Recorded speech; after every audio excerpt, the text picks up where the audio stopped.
Hello मेरे प्यारे बच्चों, तो कैसे हो आप लोग। छोटे छोटे से मेरे गोल मटोल से हाई स्कूल के बच्चों, 9th क्लास से अब आप लोग हाई स्कूल में आ गए हो। मुझे पता है आपको बहुत डर लग रहा है इस बार कि भैया बोर्ड का एग्जाम है ना। और होना भी चाहिए, भाई बोर्ड है, बोर्ड का एग्जाम तो बहुत ज्यादा इंपॉर्टेंट होता है और सबसे ज्यादा बच्चों को टेंशन होती है मैथ्स में बच्चों। लेकिन अब आपको बिल्कुल टेंशन लेने की जरूरत नहीं है, क्योंकि मैं हूं आपकी प्रियंका मैम और मैं आज से आपको पढ़ाऊंगी मैथ्स। जी हाँ, हम डेली मैथ्स पढ़ेंगे, बिल्कुल स्टार्टिंग से पढ़ेंगे, एक एक चीज, एक एक कॉन्सेप्ट अपना क्लियर करते चलेंगे। और साथ में जो भी आपके बोर्ड के एग्जाम में पिछले वर्षों में पूछे गए प्रश्न है उनको भी हम अभी से सॉल्व करेंगे। ठीक है, तो चलिए आज की वीडियो स्टार्ट करते हैं, आज की क्लास स्टार्ट करते हैं। नोट्स बनाते हुए चलना बच्चों। मैथ्स में सबसे बड़ी प्रॉब्लम ये होती है कि बच्चे मैथ्स के नोट्स नहीं बनाते हैं। मैथ्स की जो फेयर कॉपी होती है ना, वो रफ से भी ज्यादा उसकी हालत खस्ता होती है। तो भैया ऐसे हालत खस्ता नहीं करनी है आपको, आपको अपने नोट्स बनाने हैं। ठीक है, तो चलिए अपने अपनी सभी बच्चे नोटबुक निकालिए, अपनी एनसीईआरटी की बुक अपने सामने रखिए और मैं पढ़ाऊंगी, आपको नोट करते हुए चलना है। ठीक है, चलिए स्टार्ट करते हैं। भाई देखो, पहला चैप्टर है बच्चे वास्तविक संख्याएं। वास्तविक संख्या क्या होती है? देखो वास्तविक नाम से पता चल रहा है वास्तव में जो एग्जिस्ट करती है ना। वास्तविक मतलब रियल, जो रियल में हो। अब देखो, जब आपने स्कूल में पढ़ना स्टार्ट किया तो बच्चों सबसे पहले आपने क्या पढ़ना स्टार्ट किया? 1 2 3 4 है ना। 1 2 3 4 से पढ़ा था ना। जब बच्चों को हम क्या पढ़ाते हैं? बच्चों बोलो 1 2, क्या हम बोलते हैं 0 बोलो बच्चों? नहीं ना, 1 से स्टार्ट किया था। तो देखो सबसे पहले जब हमने पढ़ा भाई क्या होती है 1 2 3 4 5 अप टू इंफिनिटी। जो ये संख्याएं होती है इन्हें हम बोलते हैं, क्या बोलते हैं भाई? नेचुरल नंबर, यानी कि प्राकृतिक संख्याएं। क्या बोलते हैं इनको? प्राकृतिक संख्याएं। ठीक है, प्राकृतिक संख्याएं। ठीक है, और इसको हम इंग्लिश में बोलते हैं नेचुरल नंबर। एक चीज और बच्चों, जो टर्म्स होती है ना, जो टर्म्स आप पढ़ रहे हो उसको आपको इंग्लिश में भी आपको पता होनी चाहिए, ताकि जब आप हाई स्कूल करोगे, इंटर करोगे, उसके बाद आप कोई कोर्स करते हो, वहां पे आपको प्रॉब्लम नहीं होगी। ठीक है, क्योंकि वहां पे आपको इंग्लिश में पढ़ना होगा। ठीक है, तो जो भी टर्म्स होंगी मैथ्स की और साइंस की, स्पेशली साइंस भी पढ़ते हो ना, तो उसमें जो टर्म्स यूज होती है ना उसको आपको इंग्लिश में आपको अभी से पढ़ना है। ठीक है, तो 1 2 3 4 5 अप टू इंफिनिटी, अनंत तक, ये हमारी क्या होती है? प्राकृतिक संख्या होती है। चलो अभी वेन डायग्राम में हम रिप्रेजेंट करते हैं इनको। प्राकृतिक संख्या यानी कि इसको हम रिप्रेजेंट करते हैं एन से, एन से प्रदर्शित करते हैं।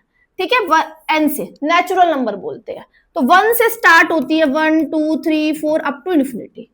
अब उसके बाद भाई 0 भी इंक्लूड कर दिया, कुछ अधूरा अधूरा सा लग रहा था, फिर इसमें 0 भी शामिल आ गया। 0 ने कहा भाई मुझे भी शामिल कर लो अपने अंदर, तो 0 से कहा भाई ठीक है भैया तू भी आ जा, तो 0 भी आ गया, यानी कि 0 1 2 3 4 अप टू इंफिनिटी। ये हमारी होती है, इन्हें हम बोलते हैं पूर्ण संख्या, होल नंबर। ठीक है, इन्हें हम बोलते हैं पूर्ण संख्या, यानी कि होल नंबर, यानी कि 0 से स्टार्ट होती है भाई पूर्ण संख्या है। ठीक है, बच्चों को बड़ा कंफ्यूजन होता है, जो प्राकृतिक संख्या होती है वो हमारे 1 से स्टार्ट होंगी और जो पूर्ण संख्या होती है बच्चों को 0 से स्टार्ट होती है। इन्हें हम बोलते हैं पूर्ण संख्याएं। ठीक है, पूर्ण संख्याएं। सही है। अब देखो, नेचुरल नंबर यानी कि प्राकृतिक संख्याएं होंगी हमारी 1 से लेके, फिर उसके बाद हमने 0 भी शामिल कर लिया, यानी कि पूर्ण संख्या होगी। ठीक है, अब मुझे एक चीज बताइए, अगर मैं आपसे ये कहूं क्या सभी प्राकृतिक संख्याएं पूर्ण संख्या हैं? क्या सभी प्राकृतिक संख्याएं पूर्ण संख्या हैं? तो ट्रू और फॉल्स, सही है या गलत है? सही है ना। सारी की सारी प्राकृतिक संख्या, सारी की सारी पूर्ण संख्याएं है ना। ठीक है, अगर मैं आपसे कहूं बताइए क्या सभी पूर्ण संख्याएं प्राकृतिक संख्या हैं? तो क्या आंसर आएगा? गलत है ये। क्यों? सभी पूर्ण संख्या प्राकृतिक संख्या नहीं होती, बिकॉज जो 0 है, 0 हमारी प्राकृतिक संख्या है बट पूर्ण संख्या नहीं है। ठीक है, ठीक है। अब इसके बाद ये थोड़ा डायग्राम, थोड़ा यहाँ पे जगह कम पड़ गई, इसको मैं रब कर देती हूँ यहाँ पे। अब हमारे भाई जो नेगेटिव नंबर्स होते हैं, यानी कि जो ऋणात्मक संख्याएं होती हैं, वो भी आ गई। उन्होंने कहा कि भैया हमें भी शामिल कर लो अपने अंदर। उन्होंने कहा ठीक है भाई आ जाओ। ठीक है, अब यानी कि अब हमारे पास कौन कौन से नंबर्स हो गए? 0 भी हमारे पास हो गया, 0 1 2 3 4 भी हो गए, और जो नेगेटिव नंबर है -1 -2 -3 ये भी हो गए। तो इनको हम बोलते हैं पूर्णांक। क्या बोलते हैं इनको हम? पूर्णांक, इंटीजर्स। क्या बोलते हैं? इंटीजर्स। ठीक है, मींस इसके अंदर हमारे, जब हम पूर्णांक की बात करते हैं, जब हम पूर्णांकों की बात करेंगे, यानी कि इसमें हमारा बच्चों जो हमारे ऋणात्मक संख्याएं होती हैं वो भी आती हैं, फिर आपका 0 भी आ गया और फिर धनात्मक संख्या भी आ गई। ठीक है, यानी कि आप ऐसे देखो 0 1 2 3 अप टू इन्फिनिटी, ऐसी -1 -2 -3 एंड सो। आगे बात समझ में? तो यहां पर हमारी कौन से आ गए, सारे के सारे, मींस 0 भी आ गया, आपकी पॉजिटिव नंबर से यानी कि धनात्मक संख्या भी आ गई और ऋणात्मक संख्या भी हमारी आ गई। ठीक है, तो ये हमारे होते हैं क्या, देखो ये तो हमारे प्राकृतिक संख्या हो गई, ये हमारी हो गई पूर्ण संख्या, ये हमारी हो गई पूर्ण संख्या। ठीक है, और ये हमारा हो गया क्या, ये हमारा हो गया क्या, पूर्णांक, ये हमारा होगा पूर्णांक। ठीक है, अब उसके बाद हमारा आता है परिमेय संख्या। परिमेय संख्या, परिमेय संख्या कौन सी होती है, जो हम P/Q की फॉर्म में लिखते हैं, है ना, जो हम P/Q की फॉर्म में लिखते हैं, यानी कि 2/3 -1/5 ऐसे। ठीक है, तो जो परिमेय संख्या हमारी हो गई। ठीक है, यानी कि देखो पहले हमारी आई सबसे पहले प्राकृतिक संख्या, फिर जब 0 भी शामिल हो गया तो हम उससे बोल दिया पूर्ण संख्या, यानी कि इंग्लिश में बोलता हूं उसको होल नंबर। फिर हमारे नेगेटिव नंबर्स भी आ गए कि ऋणात्मक नंबर, तो पूर्ण इन्हें हम बोलते हैं पूर्णांक। पूर्णांक के अंदर आपके क्या हो गए भाई, आपके 0 भी शामिल हो गया, आपके धनात्मक संख्या भी आ गई, आपकी जो नेगेटिव नंबर है यानी कि ऋणात्मक नंबर वो भी आ गया। फिर उसके बाद सबके इन सबको पूरा हमने शामिल कर लिया, क्या बन गई हमारी परिमेय संख्या, क्या बन गई परिमेय संख्या। अब इसके अलावा परिमेय संख्या के अलावा हमारी संख्या होती है अपरिमेय भी, यानी कि जो परिमेय संख्या नहीं है वो क्या होंगी हमारी, जो परिमेय संख्या नहीं है वो हमारी क्या होगी, अपरिमेय संख्या। ठीक है, ठीक, अब देखो, यानी कि देखो, हाँ, अब इसके अलावा यहां पर हमारी देखो, ये तो परिमेय संख्या हो गई। ठीक है, और फिर यहां पर हमारी क्या होंगी, अपरिमेय संख्या, अपरिमेय संख्या, जैसे कि √2 हो गया, √3 हो गया, इस टाइप से। अब परिमेय संख्या और अपरिमेय संख्या, इन सबको अगर हम मिला देते हैं, इन सबको अगर हम मिला देते हैं तो हमारा बन जाता है क्या, रियल नंबर, यानी कि वास्तविक संख्या। क्या बन जाता है, वास्तविक संख्या। ठीक है, यानी सबको हमने मिला दिया। अब वास्तविक संख्या की अगर बात करो तो भैया वास्तविक संख्या में हमारी प्राकृतिक संख्या भी आ गई, पूर्ण संख्या भी आ गए, पूर्णांक भी आ गए, परिमेय भी आ गए और अपरिमेय संख्या भी आ गया। आगे बात समझ में? तो समझ में, वास्तव में जो एग्जिस्ट कर रही है कोई भी संख्या, कोई भी नंबर जिसकी कोई अपनी कुछ वैल्यू होगी, वो हमारी क्या होती है, वास्तविक संख्या होगी। आगे बात समझ में? चलो भाई अब क्वेश्चंस करते हैं। अब देखो इसके अंदर बच्चों आपको पढ़ना क्या है, देखो एनसीईआरटी से ही ले रखा है मैंने ये कंटेंट सारा, एनसीईआरटी की बुक है, आपको एनसीईआरटी बहुत अच्छे से करनी है। एनसीईआरटी के अलावा भी हम कुछ क्वेश्चंस करेंगे, जैसे कि एनसीईआरटी एग्जाम्पलर बुक होती है, एक मनोहर रे की बुक होती है, ठीक है, उसके भी क्वेश्चंस लेंगे। ठीक है, चलिए बहुत ध्यान से बिल्कुल बच्चों नोट्स बनाते हुए चलना, मैं गारंटी के साथ कह रही हूँ, अगर आप मेरे साथ साथ बिल्कुल अपने नोट्स बनाते चलोगे, पढ़ोगे, सारी मेरी जो वीडियोस है उनको देखोगे, मैं अभी मेरा चैनल नया है, जैसे ही मेरा इस पे लाइव एक्टिव हो जाएगा मैं इस पे आपको लाइव पढ़ाऊंगी मैथ्स की। ठीक है भाई, तो जो भी आपके डाउट्स है आप मुझसे कमेंट सेक्शन में कमेंट कीजिए कि मैम हमें ये चैप्टर पढ़ाइए, जो भी आपके डाउट्स है आप मुझे बताइए, मैं उस पर फिर वीडियोस बनाऊंगी। चलो भाई, अब आपको जो टॉपिक पढ़ना है बच्चों, वो पढ़ना है आपको अंकगणित की आधारभूत प्रमेय। ठीक है, क्या पढ़ना है, अंकगणित की आधारभूत प्रमेय। ठीक है, थोड़ा सा मैं इसको बड़ा करती हूँ, मुझे पता है थोड़ा सा ये आपको शायद कम दिख रहा होगा। हाँ, अब विजिबल होगा, है ना, अब ठीक से बिल्कुल दिख रहा होगा, चेक कर लेती हूँ मैं एक बार। हाँ जी, अब सही है बिल्कुल। तो बच्चों अंकगणित की आधारभूत प्रमेय, फंडामेंटल थ्योरम ऑफ अर्थमेटिक, इसको इंग्लिश में बोलते हैं फंडामेंटल थ्योरम ऑफ अर्थमेटिक। ठीक है, इंग्लिश में भी हमें साथ साथ पढ़ते हुए चलना है, ताकि आप जब बड़े हो जाओगे तो सीबीएसई बोर्ड वालों के साथ आप पढ़ोगे, आप कॉलेज में जाओगे वहां सीबीएसई बोर्ड के भी बच्चे होते हैं, अलग अलग स्टेट से पढ़कर आते हैं बच्चे, तो बच्चों वहां पे आपको बिल्कुल भी प्रॉब्लम नहीं होगी, इस बात को मेरा विश्वास कीजिए। तो जो साइंस और मैथ्स के टर्म्स हैं आप उसको अभी से इंग्लिश में पढ़ना स्टार्ट कीजिए। ठीक है, चलो, क्योंकि कई बार क्या होता है हिंदी के पेपर में भी ना इंग्लिश वाले टर्म आ जाती है लिखा हुआ। ठीक है, आपका जो बोर्ड का एग्जाम होता है बच्चों वो हिंदी में भी आता है और इंग्लिश में भी आता है। ठीक है, अगर नहीं पता तो सुन लो भाई, हिंदी में भी आएगा आपको, सेम वही क्वेश्चन आपके इंग्लिश में भी आते हैं, तो इसलिए कई बार हिंदी के वाले पेपर में भी इंग्लिश की टर्म दे देते हैं, बट आज तक कभी ऐसा नहीं होगा कि इंग्लिश वाले पेपर में हिंदी की टर्म दे दें। इसलिए जो टर्म्स होती हैं आपको इंग्लिश की भी आपको याद होनी चाहिए, सही है भाई, इसको हम बोलते हैं फंडामेंटल थ्योरम ऑफ अर्थमेटिक। तो प्रत्येक भाज्य संख्या को अभाज्य संख्या के एक गुणनफल के रूप में व्यक्त किया जा सकता है तथा यह गुणनखंड अभाज्य गुणनखंडों के आने वाले क्रम के बिना अद्वितीय होता है। अब इसका कहने का तात्पर्य समझो, क्या मतलब बनता है इसका। देखो यहाँ पे लिखा है प्रत्येक भाज्य संख्या। भाज्य संख्या क्या होती है, जो किसी के पहाड़े में आती हो। भाई हर एक संख्या अपने पहाड़े में तो आएगी आएगी, है ना, जैसे 2 हो गया, 3 हो गया, 5 हो गया, अपने पहाड़े में आती है और 1 से कटती है बस केवल। तो ये तो हमारी होती है अभाज्य संख्या, ये किसी और के पहाड़े में नहीं आती। बाकी 4, 6, 10, 15 ये हमारी भाज्य संख्या है जो किसी के पहाड़े में आती हो, किसी और से कट जाए। तो यहाँ पे कह रहा है कि प्रत्येक भाज्य संख्या को अभाज्य संख्याओं के गुणनफल के रूप में व्यक्त कर सकते हैं। यानी हर एक नंबर को उसके छोटे छोटे हम टुकड़े कर देंगे, छोटे छोटे नंबरों के टुकड़े कर देंगे। वो जो टुकड़े होंगे ना भैया, वो कैसे होंगे बच्चों, वो कैसे होते हैं, आपके अभाज्य संख्या होती है, ठीक है। और तथा यह गुणनखंड, जो ये गुणनखंड आएगा अभाज्य गुणनखंडों के आने वाले क्रम के बिना अद्वितीय होता है। इसका मतलब अद्वितीय मतलब यूनिक, यूनिक मतलब कि हर एक नंबर का जब आप उसके गुणनखंड करोगे तो पर्टिकुलर एक ही हमारा पेयर बनेगा, मतलब एक ही टाइप के हमारे गुणनखंड आएंगे। जैसे कि फॉर एग्जाम्पल, जैसे 12 लिया मैंने, 12 है, ठीक है, 12 है। अब मैंने एक बच्चे से कहा बेटा इसका गुणनखंड कर, तो वो क्या करेगा, तो कैसे करेंगे, 12 है तो 2 से जाएगा, 2 छिक्का 12, 2 तिया 6, 3 एकम 3, है ना। तो 12 के जब गुणनखंड करे तो कितना आया, 2 इंटू 2 इंटू 3, 2 गुणा 2 गुणा 3, ठीक है। अब ये 12 क्या है मेरी, 12 क्या है भाई, भाज्य संख्या है। 12 क्या है, ये भाज्य संख्या है। अब मैंने इस भाज्य संख्या को मैंने अभाज्य संख्या के गुणनखंड के रूप में व्यक्त कर दिया।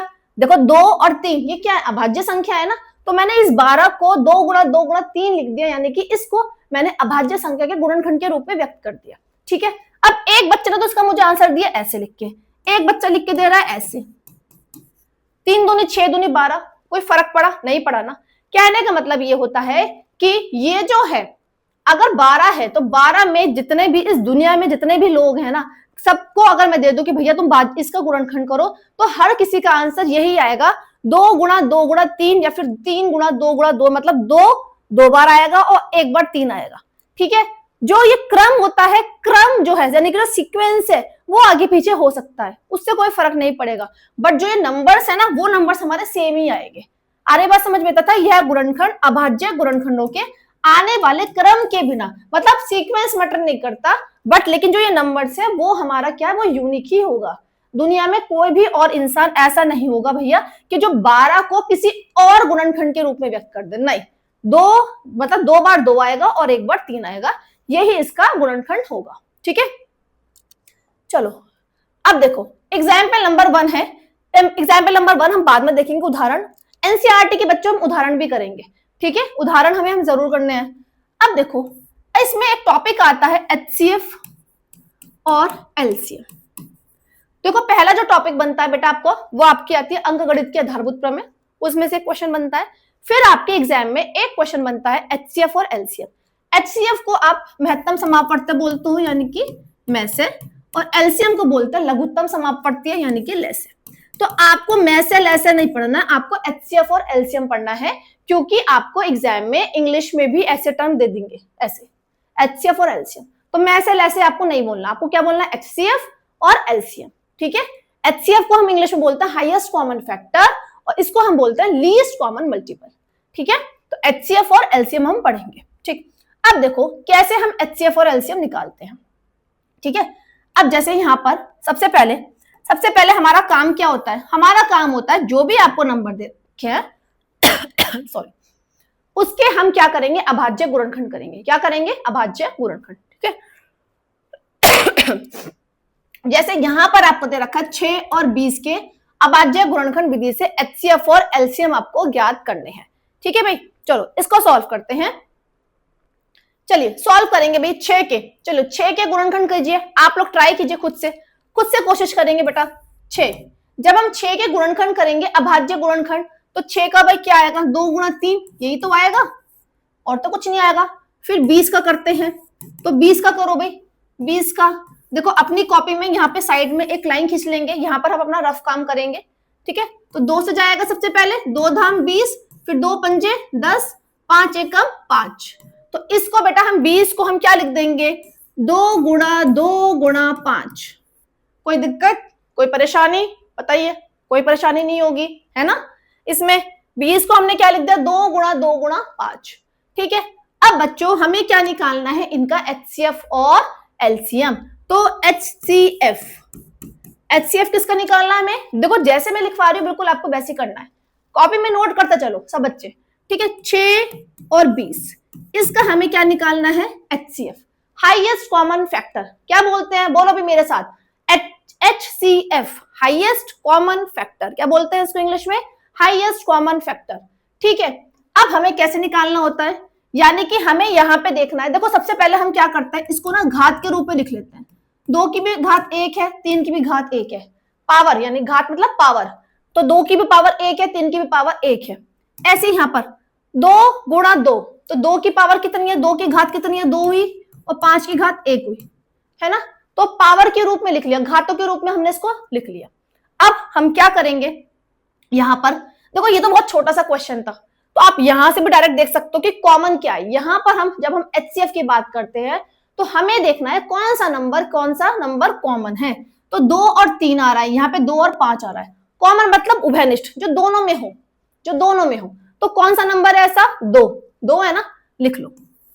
और यहां पर हम पावर लेंगे छोटी वाली पावर। कौन सी पावर लेंगे, छोटी वाली पावर। 2 की पावर 1, 2 की पावर 2, तो कौन सी पावर लेंगे, यानी कि 2 की पावर 1 यानी कि 2 आ गया। ये क्या हुआ हमारा हाईएस्ट कॉमन फैक्टर, यानी कि 2 हमारा क्या हुआ इसका, 6 और 20 का एचसीएफ निकल कर आ गया। अब हम बात करते हैं एलसीएम की। एलसीएम निकालना है हमें 6 और 20 का। तो सबसे पहले हम क्या करते हैं, देखो जैसे मैं बता रही हूँ बिल्कुल वैसे समझिए। हो सकता है कि आपके टीचर्स ने कुछ अलग मेथड से समझाया हो, बट जो मैं बता रही हूँ ये बहुत आसान मेथड है। एलसीएम के लिए आपको क्या करना है, जो आपने कॉमन लिखा है ना नंबर, पहले तो आप उसको लिख लो। जो आपने कॉमन लिखा है पहले तो आप उसको लिख लो, ठीक है। लिख लिया भाई, एक मिनट, हाँ ठीक है। तो कॉमन कौन सा नंबर है, 2 और 3 आ रहा है यहाँ पे, 2 और 5, तो कॉमन क्या है, 2। उसके बाद जो भी बचे कुछ नंबर है, कौन सा बच रहा है, 3 और 5 लिख लो, 3 और 5 लिख लिया। अब हम क्या लगाएंगे, जो पावर है यानी कि घात, वो लगाएंगे एलसीएम में, बड़ी वाली घात। कौन सी लगाएंगे, बड़ी वाली। तो 2 की पावर 1, 2 की पावर 2, तो यहाँ पे हम क्या लेंगे बेटा, 2 की पावर 2। अब चांस वाली बात है, 3 की पावर भी 1 है यहाँ पे, 5 की पावर भी 1 है। तो कितना आ जाएगा इसका एलसीएम, यानी 2 गुणा 2, 2 की पावर 2 का मतलब क्या, 4 है ना, 4 गुणा 3 गुणा 5, ठीक है। तो 4 दिया 12, 12 पंचे 60, ये हमारे आंसर आ गए। ये हमारे क्या आ गए बच्चों, आंसर आ गए। ऐसा क्वेश्चन आपके एग्जाम में एक एमसीक्यू, आपके एमसीक्यूज आते हैं ना, बहुविकल्पीय प्रश्न, उसमें आपका एक क्वेश्चन इसमें से बनता है, ठीक है। आशा करती हूँ बच्चों आपको समझ में आ गया होगा। नहीं समझ में आया तो मुझे कमेंट सेक्शन में कमेंट कीजिए, फिर से मैं अलग तरीके से समझाऊंगी, वीडियो बनाऊंगी। कमेंट कीजिए, कमेंट करो कि मैम हमें समझ में नहीं आया, दोबारा समझाओ। जैसे आप क्लास में बोलते हो ना मैडम समझ में नहीं आया, तो ऐसे आप यहाँ पे आप मुझसे लिख के कह दीजिए मैडम समझ में नहीं आया, दोबारा से वीडियो बनाइए और बढ़िया तरीके से समझाइए, ठीक है। चलो अगला क्वेश्चन करेंगे, अभाज्य गुणनखंड विधि द्वारा 96 और 404, ठीक है, का एचसीएफ ज्ञात कीजिए और फिर इनका एलसीएम ज्ञात करो। तो बच्चों यहां पर अब संख्या आपको दे रखी है 96, 96 नंबर दे रखा है, और दूसरी संख्या दे रखी है 404। तो पहले रफ कॉपी में अपना जो है लाइन खींच लीजिए, मतलब अपनी नोटबुक में ऐसे साइड में लाइन खींच लीजिए, वहां पे अपना काम करेंगे हम। तो 2 से जाएगा, देखो 96 है, सम संख्या है ना, तो 2 से जाएगा, 2 चौका 8, 1 बचेगा, 2 अट्ठे 16। फिर से 2 से जाएगा, 2 दूनी 4, 2 चौक 8। फिर से 2 से जाएगा, 2 एकम 2, 2 दूनी 4। फिर से 2 से जाएगा, 2 छक्का 12, 2 तिया 6 और 3 एकम 3, ठीक है। तो यहाँ पे कितना आ गया बेटा, 2 गुणा 2 गुणा 2 गुणा 2, 2 5 बार आ रहा है। तो लिख लो भाई 2 गुणा 2 गुणा 2 गुणा 2 गुणा 1 2 3 4 5 और 3, यानी कितना आ गया बेटा, 2 की पावर 5 इंटू 3, है ना। घातों के रूप में लिखना है, पावर के रूप में लिखना है। क्लियर हो रही है बात।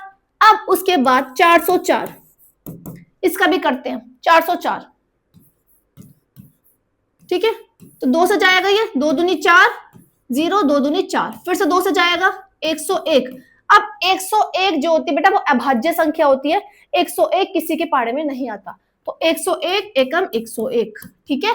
तो 2 गुणा, इसको लिख देंगे 2 गुणा 101, तो यानी कि 2 की पावर 2 गुणा 101।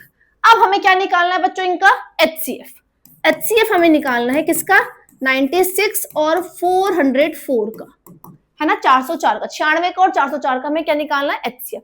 तो मैंने आपको क्या बताया, कैसे करोगे, आप देखोगे कॉमन कौन सा है, ठीक है, कॉमन यानी कि जो दोनों में आ रहा हूं, यहाँ पे देखो 2 है, यहाँ पे 3 है, यहाँ पे 2 है, यहाँ पे 101 है, तो कॉमन कौन सा नंबर है, 2। एचसीएफ जब हम निकालते हैं तो पावर हम कौन सी लेंगे, छोटी वाली पावर, यहाँ पे 2 की पावर 5 है, यहाँ पे 2 की पावर 2 है, तो छोटी पावर कौन सी है, यानी कि 2, यानी कि एचसीएफ कितना आ गया इसका, 4। तो ये हमारा हो गया आंसर। अभी एलसीएम भी पूछा है आपसे, तो एलसीएम निकालना है हमें 96 का और 404 का, ठीक है। तो मैंने क्या बताया, सबसे पहले आपको जो कॉमन नंबर है वो लिख लो, यानी कि 2, और जो बचे कुछ नंबर है वो भी लिख लो। कौन सा बच रहा है, 3, और यहाँ पे क्या बच रहा है, 101। पावर कौन सी लेंगे यहाँ पर हम, बड़ी वाली पावर, एलसीएम की बात कर रहे हैं, कौन सी लेंगे, बड़ी वाली, यानी 2 की पावर 5, 2 की पावर 2, तो 2 की पावर 5, 3 की पावर 1 ही यहाँ पे भी, और 101 की पावर भी 1 ही है, ठीक है। तो 2 की पावर 5 कितना होता है, 2 गुणा 2 गुणा 2 गुणा 2, 5 बार करो, कितना आएगा, 32। कितना आएगा, 32। देखो 2 दूनी 4, 2 4 दूनी 8, 8 दूनी 16, 16 दूनी 32, 32 गुणा 3 गुणा 101। अब मल्टीप्लाई कर दो भाई, 32 के 3 से करो, 3 दूनी 6, 3 तिया 9, 101, ठीक है। तो अब 101 की अब हम क्या करेंगे, 96 से मल्टीप्लाई करेंगे, गुणा करो भाई, कितना आ जाएगा यहाँ पर, 9 9696, ठीक है। तो कितना आंसर आ गया बच्चों यहाँ पर आपका, 9696, ये हमारा आंसर है, ये हमारा इसका आंसर है, ठीक है। चलो भाई, अब हम ये वाला क्वेश्चन देखते हैं, बड़ा ही इंपॉर्टेंट क्वेश्चन है बेटा, बहुत ज्यादा इंपॉर्टेंट क्वेश्चन है, ठीक है। अब इसमें थोड़ी सी थ्योरी है, थ्योरी से मतलब ये मैंने आपकी जो एनसीईआरटी की बुक है वहीं से ले रखा है, और आपको थ्योरी आपको पहले समझना है, उसके बाद जो ये स्टेटमेंट है ना, 3-4 बार अपने हाथ से लिख लोगे ना तो याद सा हो जाएगा, क्योंकि अगर देखो एमसीक्यूज में आता है ऐसा क्वेश्चन, ठीक है, तो आपको कुछ नहीं करना, तो आपको टिक ही करना है, बट आपको अगर ये सॉल्व करने के लिए आ गया तो थोड़ी सी आपको थ्योरी इसमें लिखनी पड़ेगी।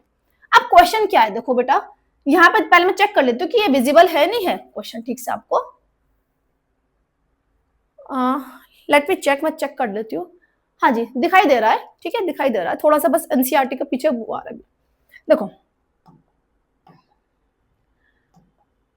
संख्या 4 की पावर n पर विचार कीजिए, मतलब आपको कोई नंबर दे रखा है 4 की घात n, उस पर आपको सोचना है, कुछ विचार करना है, मतलब n यहाँ पर कुछ भी हो सकता है, 4 की पावर मैंने आपसे कहा 25, 4 की पावर आपसे कहा 1000, कुछ भी, ठीक है। जहां पर n एक प्राकृतिक संख्या है, ठीक है, जहां पर n एक प्राकृतिक संख्या यानी कि 1 से लेके 2 3 4 कुछ भी नंबर हो सकता है, जांच कीजिए, आपको चेक करना है कि क्या n का कोई ऐसा मान है, क्या किसी n की कोई एक ऐसी वैल्यू हो सकती है जहां पर 4 की पावर n जब हम सॉल्व करें तो लास्ट में जो वो वैल्यू आएगी ना निकाल के, उसके लास्ट में 0 आए, ठीक है। आपको विचार करना है क्या ऐसा पॉसिबल है।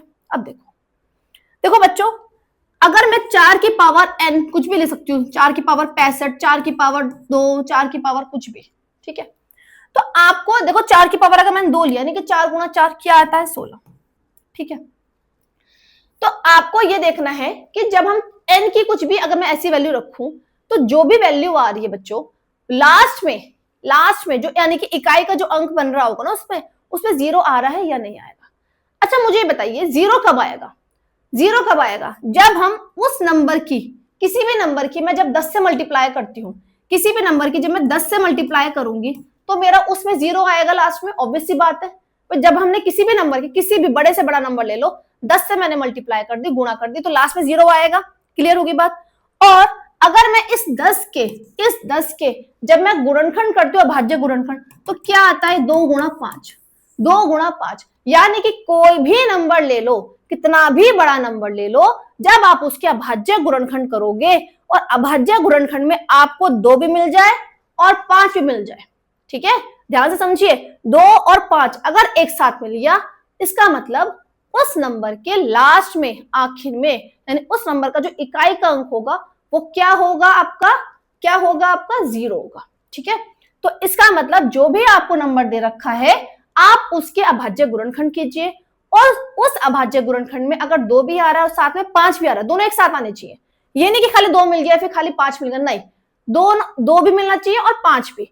अगर ऐसा हो रहा है तो दैट मीन्स कि वो जो संख्या है वो 0 पे खत्म होएगी। ठीक है, अब देखो क्या थ्योरी लिखी है भाई, यदि किसी n के लिए संख्या 4 की पावर n शून्य पर समाप्त होगी, 4 की पावर n यानी कि 4 की घात n शून्य पर समाप्त होगी, तो वो 5 से विभाज्य होगी। ऑब्वियस बात है भाई, 5 से विभाज्य का मतलब क्या है, अगर भाई 5 की पहाड़े में 5 जब मुझे ये चेक करना है कि ये संख्या 5 से विभाजित है, तो हम क्या देखते हैं कि इकाई अंक या तो 5 हो या 0 हो, है ना, तो वो 5 से विभाज्य होगी, अर्थात 4 की पावर n के अभाज्य गुणनखंड में अभाज्य संख्या 5 आनी चाहिए। क्या आनी चाहिए? 5 आनी चाहिए। यह संभव नहीं है, ठीक है, क्योंकि 4 की पावर n, जब 4 की पावर n करोगे तो उसका मतलब क्या है, 4 को आप लिखोगे 2 की पावर 2 इंटू 1, है ना, 2 की पावर 2 सॉरी 2 इंटू 2 की पावर n। आ रही बात समझ में? भाई 4 को आपने क्या लिख दिया, 2 गुणा 2 और उसकी पावर n। ठीक है, क्या यहां पर 5 आ रहा है? इसको मैं रब कर देती हूँ, साफ साफ लिखती हूँ थोड़ा सा, देखो यहां पर जब मैंने 4 को मैंने क्या लिख दिया, 2 गुणा 2 और घात लगा दी n। अब मुझे बताओ यहाँ पे तो केवल 2 आ रहा है, क्या यहाँ पे 5 आ रहा है? नहीं आ रहा ना 5, तो यहां पर इसी कारण 4 की घात n के गुणनखंड में केवल अभाज्य संख्या 2 ही आ सकती है। अंकगणित के आधारभूत प्रमेय की अद्वितीयता हमें यह निश्चित कराती है, यानी कि जो फंडामेंटल थ्योरम ऑफ अरिथमेटिक यानी कि अंकगणित की आधारभूत प्रमेय हमें क्या बताती है कि हर एक नंबर का एक जो है एक यूनिक फैक्टर्स होते हैं, मतलब जो अभाज्य गुणनखंड होते हैं वो यूनिक होते हैं। यूनिक मतलब अद्वितीय, मींस कोई भी दुनिया का कोई भी इंसान करेगा वो ही उसके गुणनखंड आएंगे। ठीक है, ये नहीं कि कोई और इंसान, भाई 4 है, 4 को 2 गुणा 2 ही तो लिख पाओगे ना, और तो कुछ नहीं लिख सकते। तो अंकगणित के आधारभूत प्रमेय की अद्वितीयता हमें यह निश्चित कराती है कि 4 की पावर n के गुणनखंड में 2 के अतिरिक्त और कोई अभाज्य गुणनखंड नहीं है। इसलिए ऐसी कोई संख्या नहीं n नहीं है जिसके लिए 4 की पावर n अंक 0 पर समाप्त होगी। ठीक है, तो ये थोड़ी से 4-5 सेंटेंस है थ्योरी के, अगर इसको आप याद कर सकते हो, याद से मतलब ये 3-4 बार लिख लोगे ना तो कुछ समझ में तो आ जाता है बच्चों को ये वाला क्वेश्चन, लेकिन लिखने में थोड़ी सी बच्चों को दिक्कत होती है, मैं मानती हूँ इस बात को, बट आपको इसको एक बार पढ़ लो अच्छे से, ठीक है, और एक बार लिख लोगे तो आपको ये लिखना भी आ जाएगा कि कैसे आपको एग्जाम में थ्योरी इसकी लिखनी है। ठीक है, देखो मार्क्स जो मिलते हैं ना बेटा, वो कॉपी में आपको आता कितना है वो अलग बात है, बट जो नंबर मिलेंगे ना वो आपको उसमें मिलेंगे जो आप कॉपी में लिख कर आओगे, है ना, तो कॉपी में भी आपको अच्छे से लिखना है। जो टॉपर्स होते हैं ना, टॉपर्स की कभी कॉपी देखो, इतना अच्छा लिखता है, इतना अच्छा लिखता है कि मतलब दिल खुश हो जाता है। सही है, तो आपको बिल्कुल ऐसे इसको आप पढ़ लो 3-4 बार अच्छे से, 1-2 बार लिख लोगे हाथ से तो आपको बिल्कुल आराम से लिख लोगे एग्जाम में। सही है भाई, अब 4 की पावर n की जगह पर आपको 6 की पावर n मिल जाएगा, 12 की पावर n मिल जाएगा, है ना, क्वेश्चन सेम आएगा, और यहां पर 4 की पावर n की जगह आपको 6 की घात n, 12 की घात n, कोई सा भी आपको नंबर मिल जाएगा।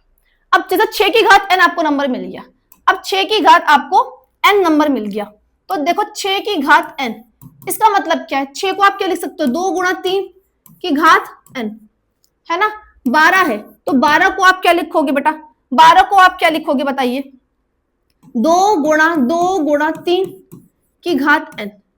अब मुझे बताइए क्या ये 6 की घात n के लिए यानी कि n की किसी भी वैल्यू के लिए क्या ये संख्या 0 पर समाप्त होगी? नहीं होगी, बिकॉज यहाँ पर अभाज्य गुणनखंड केवल 2 और 3 है, 5 तो नहीं है ना। ऐसे यहाँ पे भी 2 है और 3 है, 5 तो नहीं है ना। ठीक है, तो यानी कि इसका आंसर क्या आएगा, नो। ठीक है, तो क्या होगा, नहीं होगा, कि यानी कि n के किसी भी मान के लिए ये संख्या 0 पर समाप्त नहीं होगी। ठीक है, तो आज हम इस वीडियो में बच्चों हमने इतने से ही क्वेश्चंस करे हैं, एग्जांपल्स मैंने समझाया है, चैप्टर का स्टार्टिंग हमने कर दिया है। आशा करती हूँ आपको समझ में आ गया होगा। वीडियो अच्छी लगी तो प्लीज लाइक कर देना, चैनल को सब्सक्राइब जरूर कर लेना, और बच्चों जो भी तुम्हारे क्लास में है फ्रेंड्स उनके साथ चैनल का लिंक शेयर करना है।